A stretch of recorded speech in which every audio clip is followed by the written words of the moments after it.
show. We're taking a look at the latest report from the World Economic Forum. That's the 2013-2014 Global Competitiveness Report released by the World Economic Forum. And I'm joined on the program by the Managing Director, Kari Assets Management Limited, Johnson Chukwu. Good morning, and thank you so much for joining us this morning. Good morning.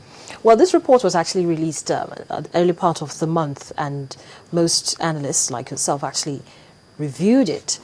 Nigeria was actually downgraded from 115 to 120, on that list of 148 countries that were profiled. What's your take on this?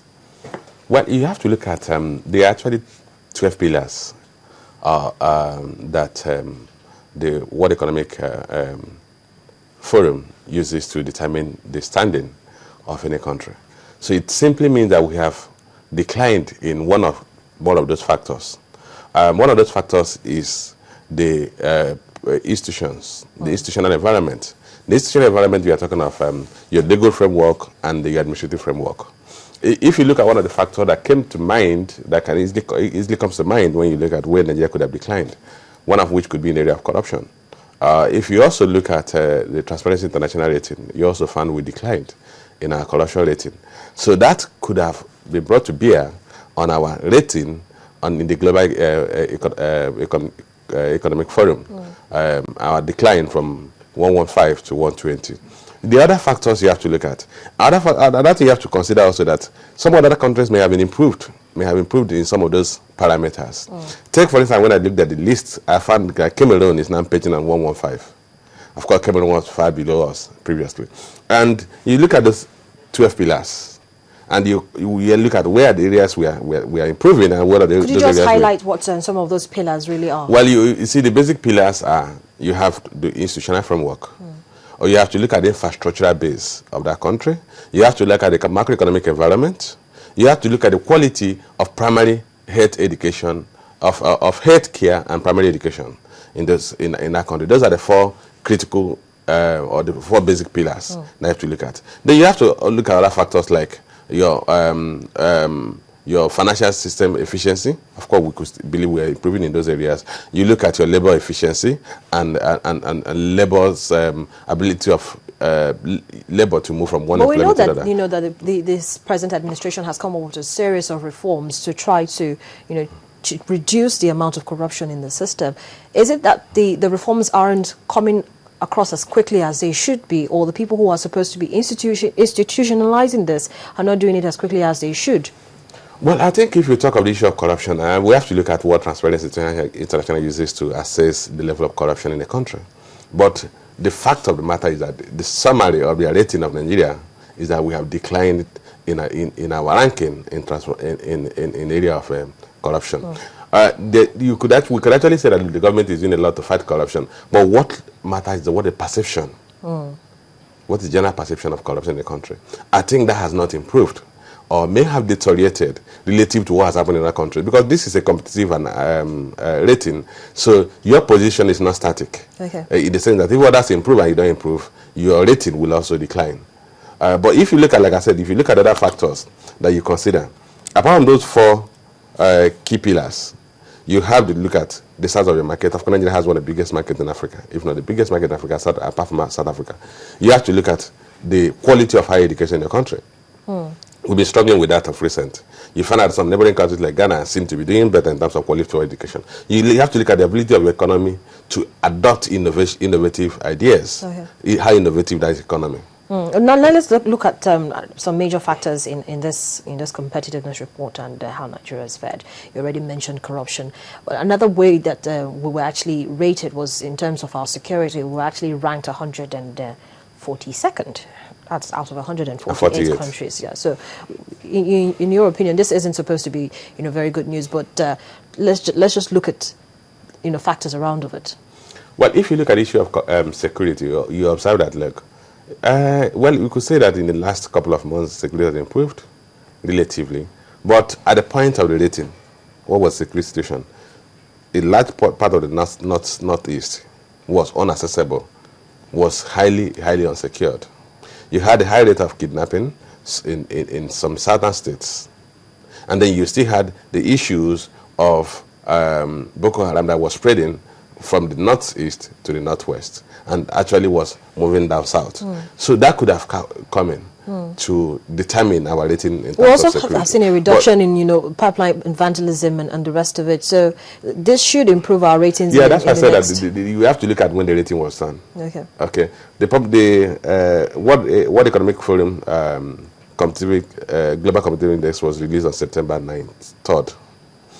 That simply means that the data collection period could have been 6 months earlier.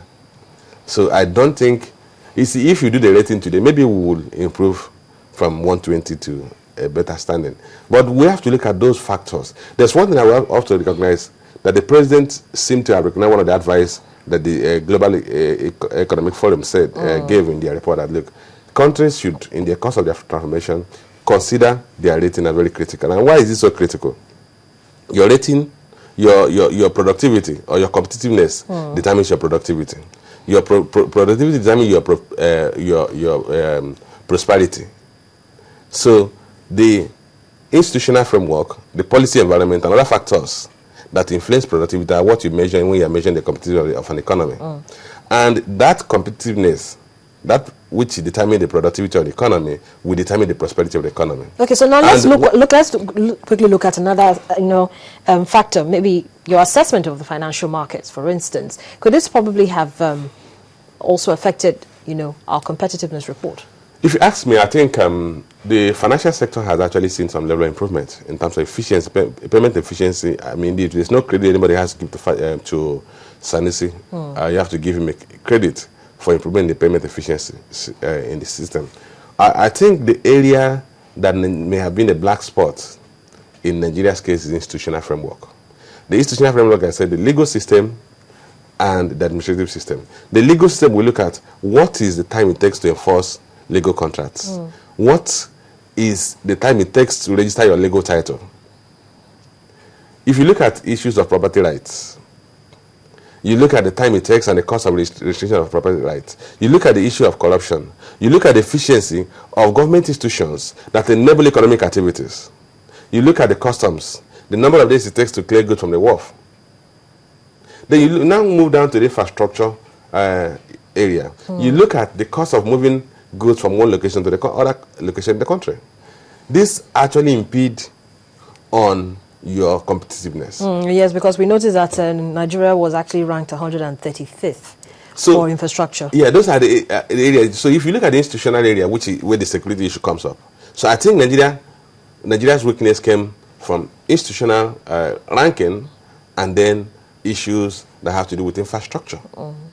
In terms of other areas like primary healthcare and primary education, I think we're beginning to see some level of improvement. But then we also have the second largest number of school children that are out of school globally.